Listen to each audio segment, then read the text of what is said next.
Hello, everyone. My name is Brother Ricardo, and I am from Venezuela. And this is Brother Alexis. Brother Alexis, we're really happy to have you here in the window into the seminary podcast. Thank you for being with us. Thanks for having me, Brother Ricardo. I pretty much looked forward for this opportunity to talk with you, and now we're here to discuss important matters. So thank you for having me. That's right. Well, Brother Alexis, I know that you're really excited to speak to us about a specific book. But before you do that, tell us a little bit about yourself. Where did you come from, and how was it that you started to discover this calling to the priesthood? Yeah, sure. So I was born in Mexico City in 2000, the year 2000, and little after that, me and my family moved near Mexico City, an hour and a half away, but still pretty close to Mexico City. And so I grew up in a pretty Catholic family. My mom, she was the biggest Catholic in the family, and nowadays we all share the faith really strong. And I would say I always had something clear in my mind: happiness, and I don't want to have a meaningless life, you know. And so that thought drove me to lay out plans for my life, you know. Plan step by step should work to reach the objective. And so my plan always involved happiness as its end, and um, you know, keep playing basketball throughout my scholar life, um, studying a good degree that could get me a good job to earn some good money, and then after that, getting married, have children, live a good life, etc. You know, all of those things that seem important at first today. And so in college, all of those plans were being materialized. They were working out, actually. And so by my first year of college, I see myself like, I'm achieving it. I'm getting there. And as a few seconds later, just a huge emptiness. I am achieving it, but it's not making me happy. I'm not having a full happiness. I'm not being filled with anything. And so pandemic came, and everything got shut down. But little by little, churches reopened, you know. And one day, Thursday specifically, I find myself like parked in front of a church with the Eucharist exposed. And I wasn't doing anything special, just in front of Jesus. And I feel this deep question, like something deep inside came out. What is your purpose in this life? What are you gonna do with your life? Yeah, I honestly, I didn't know. I don't know. Like, if it is you, Jesus, I don't know. I have no idea. And the only thing that I came up with was to talk to a priest, a legionary priest, actually. And he just led me through discernment, vocational discernment, because some serious questions were at stake in my life, my happiness. And so little by little, the Lord actually showed me, okay, this plan A, it was yours, and it didn't work out. Okay, now let me show you my plan B. And happened that the happiness that I always was looking for, he actually he wanted to give me that. And not at certain point, but he has shown me every day the happiness that he wants me to live. And so the path towards priesthood is not other thing that Jesus wanting me to live the life that he wants me to. And that's beautiful. That's so freeing. And I can be myself. Every day I can live at my fullness with him, with his plan. And so that's how we are here now in Connecticut studying humanities. Wow, that is great to hear, bro, Alexis. Thank you for sharing. Actually, you mentioned two words that are precisely one of the topics, some of the topics that we want to discuss in this episode, which are happiness and meaning. Precisely, those are some of the topics that are portrayed in the different stories that we see in literature. So now we want to speak about that book that you are so excited to speak to us about. Yeah. Which book is it, and why Yeah. does it get you excited? Okay. Um, the book is called The Sorrows of Young Werther, um, written by John Wolfgang Goethe. He was German. Um, it belongs to the Romanticism era of literature. Why it makes me so excited? Because I see myself portrayed in the protagonist, in the history of the protagonist, in his adventure, in how he lived and how he let out his emotions. At some point, like he let his emotions take over himself. I saw myself portrayed in that story as a teenager, like back in my high school years. Throughout the whole book, I just couldn't think another thing in anything else but this is me in high school. So, and that was really stroking for me because we all make mistakes, and I did things that I remember with a lot of emotion, other things that I regret, and that book just led me to, man, I wish I could have tell this to myself a couple of years back, and it's just funny, like now when you see that same part of yourself from afar, um, you see, okay, now I can understand myself, and I can examine that behavior and why did I do it, and learn, like the most important thing of all, learn from that.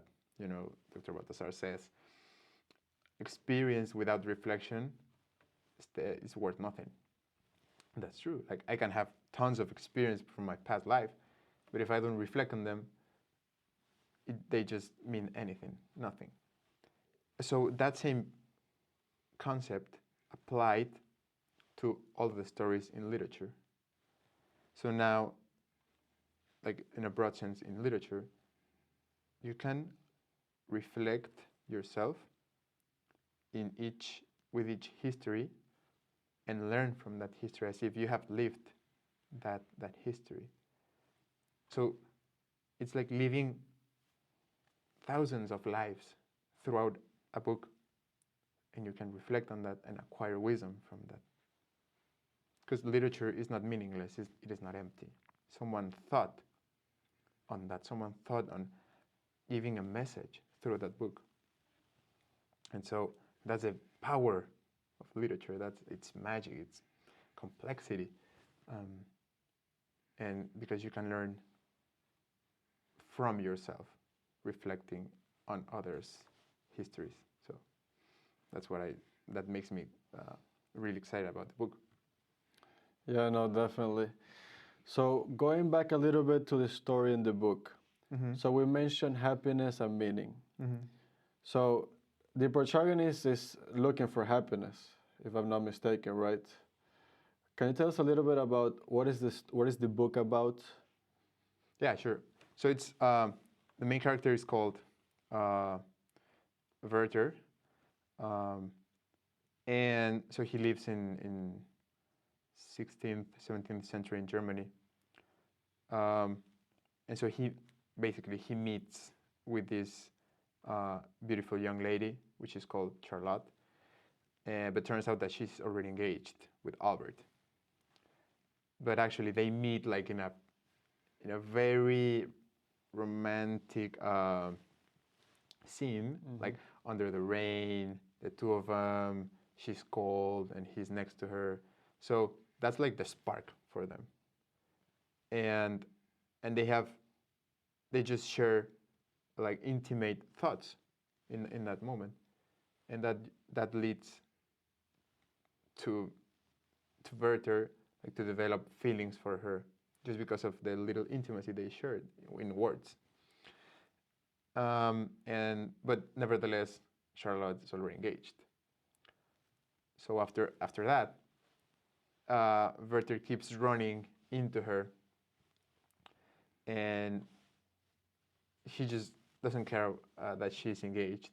He just wants to be with her, sharing as much time as he can, because in her he has found meaning and love. But the thing is, it is an epistolary book. So the structure is Werther writing his experience of the day, like to his friend. So it's just, as the book develops, you can see how it is just Werther writing what he thinks and what he feels. He doesn't have any feedback from the outside. So it's just himself, his thoughts just evolving one after the other, and you can see how it is growing. His imagination and his ideal about Charlotte, he's just growing and growing and growing, and he has no one, or more like he doesn't have anyone to tell him like, hey, stop, like cut it, like she's married, she's about to get married, like she even gets married in the book, and like stop it, cut it out. No, so it's just himself, and that's what drives him to the end, like to the end of the story. Right. And this story, I believe, doesn't have a happy ending, does it? No, it doesn't. So the thing is, towards the end of the book, he finds himself in this dilemma of either I, Werther, like stay with her and I marry her and I steal her from Albert, or like I cannot live without her, so I would kill myself. And so that's like the final chapters, the final letters are just about that. Charlotte gets married. The couple leaves to their honeymoon. They come back, and in that time frame, Werther expresses throughout his letters like, I cannot live without her. My life is just gray. The nature that at the beginning of the book seemed so vivid and so blossoming, now at the end of the book, nature portrays death and emptiness, you know. So that's the contrast, how he moves from one place to the other. So at some point that Werther is at Charlotte's house, he just kisses her, and she's like, no, okay, stop, like this cannot keep going. Yes, we like to be close to each other, but I will never be with you because I'm already married, and I don't want to see you ever again. So they were supposed to meet for December 25th of that year for a Christmas dinner. And so Werther gets a gun from Albert, Charlotte's wife, Charlotte's husband, and he writes a final letter to Charlotte, telling her that pretty much he cannot live without her anymore, and if that doesn't happen, he will take out his life. And on this December 24th, the vesper to Christmas Day, he just shoots himself because he realizes that he cannot live with the woman she loves. But the interesting is, who says that are his sorrows? Like, if you read the book from an outside perspective, it's just him telling his story. No one ever in the book, no character says, oh, poor Werther, like he's suffering a lot. He doesn't allow other thoughts come into his mind but his. So who says that are his sorrows? Like the title is himself portraying his situation without any other external comment. Because if you read the book, like, he's just dumb and he's just idealistic. But the title itself is telling you, okay, this is a story told by him and how he just lets his feelings and his emotions take over, and if I cannot be with you, I'm gonna die, and all of those romantical ideas that when you are young and you have your first broken heart, you're pretty much the same, like, I cannot live without you, and so on. But when you grow and you can see yourself like, no, I survived this. So that's what I saw. Like, I survived this. And seeing, like, Werther's story ending up that way, I'm like, okay, I survived it. Nevertheless, it struck me because I also fell in love back in the day, and it's just seeing how someone falls in love and how that can go south really, really fast. Well, that is a great story, bro Alexis. Thank you for the way that you tell it to us. Definitely, there's a lot of interesting themes inside this book, and as you say, I think this is one of the power of the arts. And I think that literature and storytelling is precisely an art. That you can identify with it, you can relate with it, you can see yourself inside of the character's shoes. And also, I think it helps you a lot to have empathy for others. Because sometimes, like, there's an experience, as you were mentioning, maybe you haven't gone through that precisely the same way, but you know someone that has. And because you have gone through the literature, the art has impacted you, you can relate to that person at a deeper level. So, bro Alexis, thank you so much for being with us in this podcast. And thank you for all of you out there watching, and stay tuned for more content.